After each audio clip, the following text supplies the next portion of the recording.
turim naują projekčiuką. Kaip sprinterį ar crafterį, krendam į Ispaniją. Ką komanda surinkta, sėdam į pirmą lėktuvą. Šitą informaciją girdžiu lygiai tiek pat, va dabar pirmą kartą kaip ir jūs tai. Stovi gražuolis, paparkuotas. Rodysiu, kaip čia spuodai yra. Užsiveda. Dipė užsiveda. Sveiki draugai, sveiki atvykę į naują video. Žodžiu, šiandien yra big day, nes turim naują projekčiuką. Toks, kurio labai ilgai norėjau ir laukiau. Svajojau kokius 2 metus ir visus praeitus metus jau aktyviai buvo ieškomas daiktas, su kuriuo bus galima keliauti ir vežioti motociklus. Dabar, kaip žinote, važinėju su šituo transporteriuku. Aš jau fainai jį pasidaręs, sudėjęs faceliftą, visokių įdomių detalių. Busas iš tikrųjų važiuoja puikiai, bet jaučiuosi šiek tiek išaugęs šitą transporterį. Čia yra trumpoji versija ir kai susidedam 2 motociklus į galą, telpa tik tai 2 žmonės važiuoti ir šiek tiek daiktų. Tampa nebepatogu ir norisi dar eiti į next level ir pagaliau turėti tokį svajonių autobusą didesnį kaip sprinterį ar crafterį. Ir žodžiu, mano senas geras bičiulis Justinas Gruodis, nuo vaikystės laikų, kurio važinėdavom ir konstruodavom motorolerius, dabar užsiema mašinėlėm ir aš jam užsiminiau, kad ieškau crafteriuko ir žodžiu, aukcione atsirado toks automobilis. Su tokiu speku, kurio norėjau, už tokią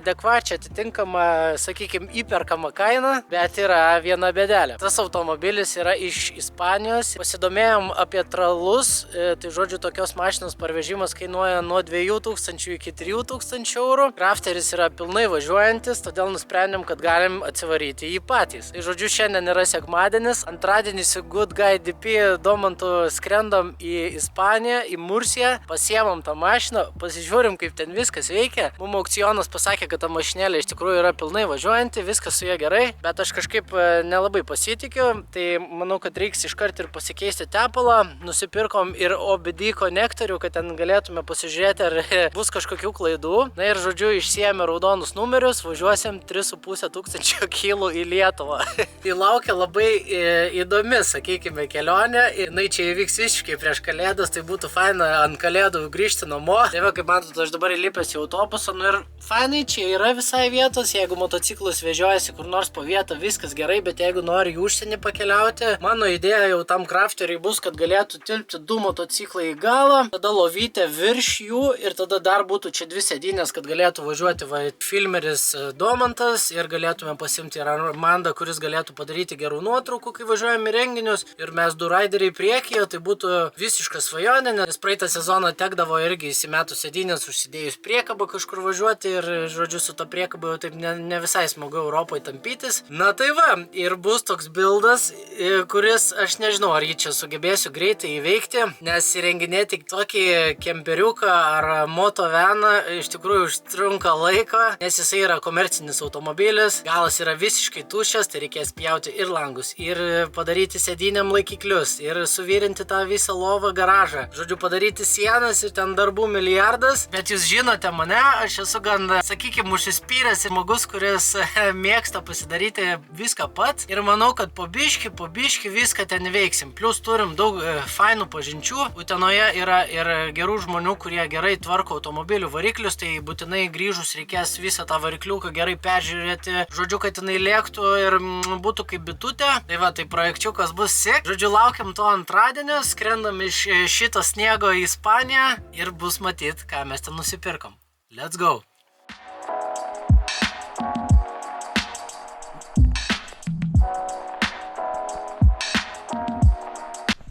Nu ką, labas rytas, draugai. Pradedam kelionę. Tai yra labai ankstus rytas. Labai gerai pavyko atrasti skrydžius į Mursiją, skrendam į Ispaniją ir yra tokie skrydžiai 2 kart per savaitę. Tu persėdimu Londone, Lutone, važiuojam į oro uostą, susitinkam su Domu. 3 valandas skrendam, 1 valandą palaukiam ir vėl 3 valandas skrendam jau iš to Londono iki Ispanijos. Nu jau labai įdomu susipažinti su to crafteriuku. Visi čia labai excited ir labai laukiam, įdomu kas per mašiną. Realiai nuvarysim, užsidėsim numerius, sėsim ir kažkaip bandysim parlėkti.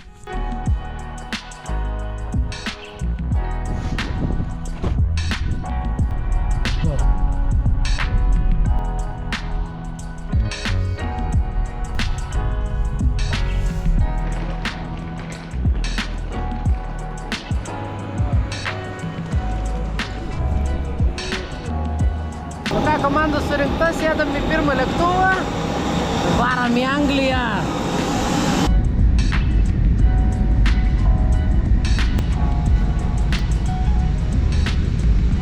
Skrydis number 2.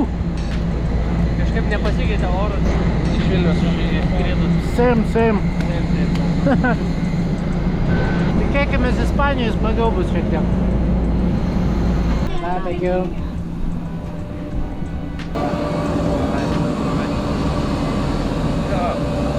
Kur dipydingo? Skrydom į Ispaniją sulaužyti šiek tiek. Čia šilta, šlapia, bet šilta. Tai biški šilčiau. Gerai, dabar sekantis planas. Čia gerai paskraidėm. Kokias 7-8 valandų su persėdimu. Dabar mums reikia pasimti taksą, važiuoti mašinas. Paimti mašiną yra už 40 km nuo čia. Tada aiškinsimės, kas mums ją atiduos. Dėsim numerius ir pradėsim kelionę. Šitą informaciją girdžiu lygiai tiek pat. Va, dabar pirmą kartą kaip ir jūs tai. Aš tiesiog gavau kažkada, varom. Va tiek informacijos maždaug buvo pokalbėje mūsų. Jo, tik šaunuolis. Turėjo laiko ir pasirašė visą iš tai avantūrai. Kas daugiau? Kažkada buvo svajonė tokia, kažkada nusipirkti užsienį mašiną ir ją parsivaryti į Lietuvą. Bet dabar gaunasi toks, kad iš kokios Vokietijos dar parlėktum, bet Ispanija 3,5 tūkstančio. Tai... Šitoks biškin labiau tripas gavas negu tikėjome. Gerai, bus smagu. Žodžiu, einam. Pažvengsim. Važiuojam su taksi.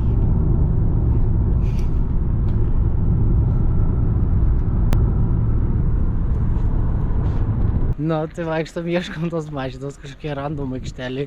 Pro vietinį Hesburgerį. Nu, ir stovi gražuolis, paparkuotas. Neaišku, nei kam čia, kur aktelius kokius gaut ar ką nors. Žodžiu, žiūrim. Iš toli, tai gerai, tavo visai. Čia gal geroji pusė, ne? Einam patirinėt, nu hello. Žodžiu, susitvarkėm tą papierizmą, labai čia lėtai viskas su ispanais vyksta, va, dokumentai yra, rakščiukas irgi yra, mašiniuka. Ledinis tramšeštas, kam į Lietuvą atvežti. Va, tramšeštas, gal kam reikia lietuvėlę, mes čia priklupais biški, gal bandom kažką. Žodžiu, einam kur tą mašiną, dabar žiūrėsim, kas ten viduj darosi. Iš išorės yra daugiau pažeidimų negu buvo nuotraukose, bet viską mes sutvarkysim ir padarysim. Dėsim numerius ir ką, pjausim servizą daryti. Jo. Žodžiu, matęs, reikės jam antrą gyvenimą prikelt pasižiūrėjau numerus. O, atsakino. Labai neblogai.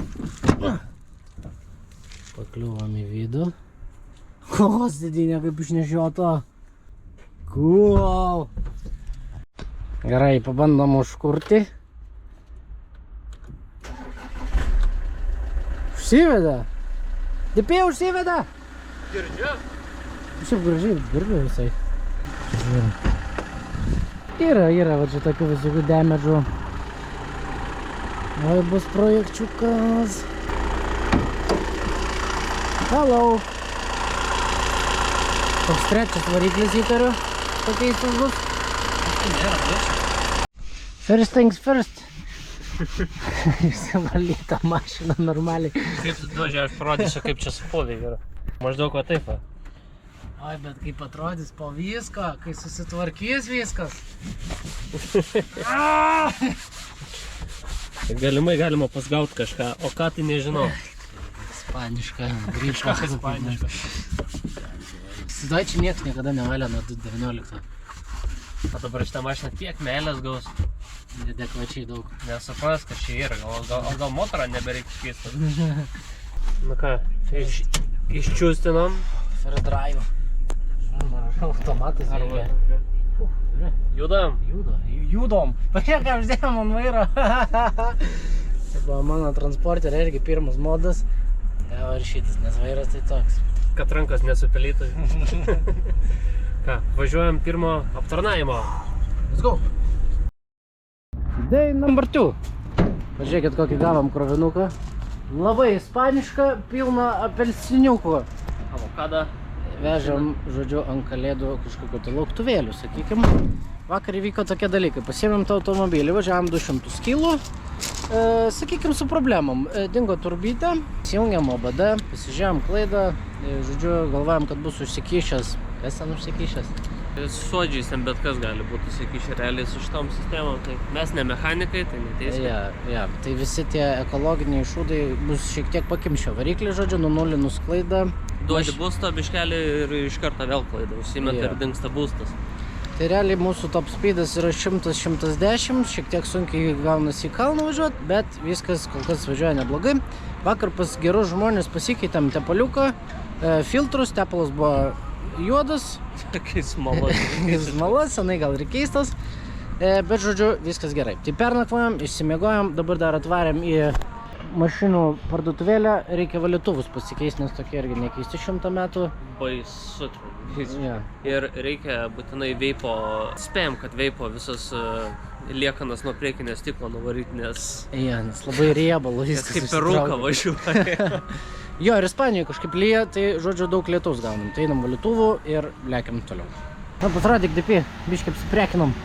Biškelį ir valytuvų, biškį pavalymui, biškį skyšę. Minusinę skyšę radom vidury Ispanijos. Ja, dar langų valyklę nusipirkom. Žodžiu, mes mėgstam tvarkingai keliauti ir viską matyti. Tai... Šiaip, o kodėl sėdėt kelyje ir visą laiką varyti?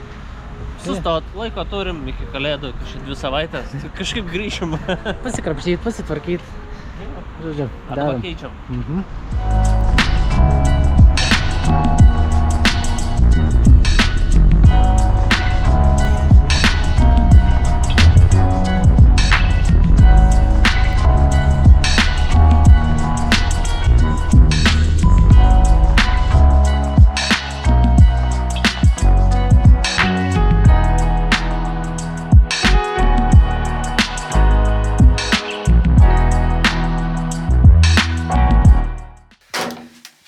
Nu ką, draugai, pereinam šiek tiek į geresnę kokybę ir kaip matote, krafteriukas jau pasiekė namus Lietuvėlę. Nu tai buvo nelengva iš tikrųjų kelionė, 3500 km.